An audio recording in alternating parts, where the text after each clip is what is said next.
हे साथीहरू म चाहिँ जाँदैछु आज चाइना क्याम्प हाम्रो यानि कि पुरानो क्याम्प करिब 2 वर्ष त्यहाँ बसेको एक्सपिरियन्स हो र त्यहाँ हामी दुईजना चाहिँ टक्क रेडी भएर लेट्स गो चाइना क्याम्प होइन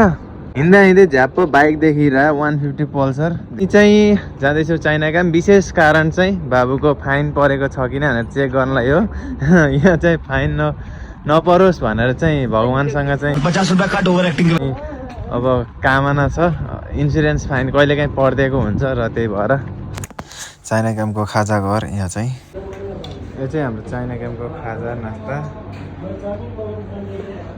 खाएंगे त जाएंगे फेरि खानामा त एक्सपोर्ट हो नि त फेरि पहिल्यै खाएर सकाइदिनु चाउमिन सकाएर हामी चाहिँ गयौँ आइसक्रिम खान आइसक्रिम पनि दामी थियो त्यहाँ चाहिँ जुसहरू पनि थियो र आइसक्रिम मात्रै खायौँ हामीले चाहिँ यो चाहिँ अल्सो स्क्याम हाम्रो पहिलाको क्याम्प हो हामी चाहिँ यहाँ 2 वर्ष बसेको यहाँ चाहिँ एकदमै रमाइलो लाग्थ्यो पहिला त्यसपछि हामी गयौँ चस्मा किन्न चस्मा चाहिँ हेर्दै हेर्दै त्यहाँपछि फाइनल हाम्रो चाहिँ चस्मा चाहिँ यो थियो यो चाहिँ हाम्रो चाहिँ चाइना क्याम्पको मार्केट होइन मलाई एउटा गाडी किनिदिनु न गाडी तिमीलाई गाडी चाहियो कस्तो राम्रो गाडी छ यो होइन के यहाँ छ के कहाँ यो गाडी थियो यो कार ए यो कार पो चाहियो अरे मजा गर्छिन्छ हजुर पनि यहाँ चाहिँ यस्तो दामी चट्टल फाइनल्ली चस्मा नि किन्यो होइन चस्मा किन्यो अनि टक्क यो चाहिँ मजा पनि किन्यो अनि 1 घन्टा चस्मा नि हान्यो चस्मा चाहिँ कस्तो छ प्रतिक्रिया दिनु होला एकदम बिन्दास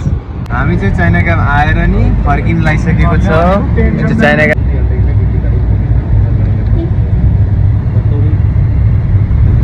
भर्खरै गएको अनि भर्खरै आइहाल्यो उसले भन्छ 15 मिनट कतिमा हिँड्छ जतिखेर नि 15 मिनट गएको चाहिँ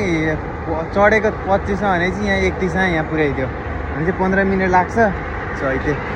आज चाहिँ होली 2082 सालको हामीले चाहिँ तर होली खेलेनौँ हाम्रो चाहिँ आज यति नै रमाइलो घुमघाम गरेर फर्किसक्यौँ सबैलाई धन्यवाद भिडियो हेर्नुभएकोमा thank you so much okay bye by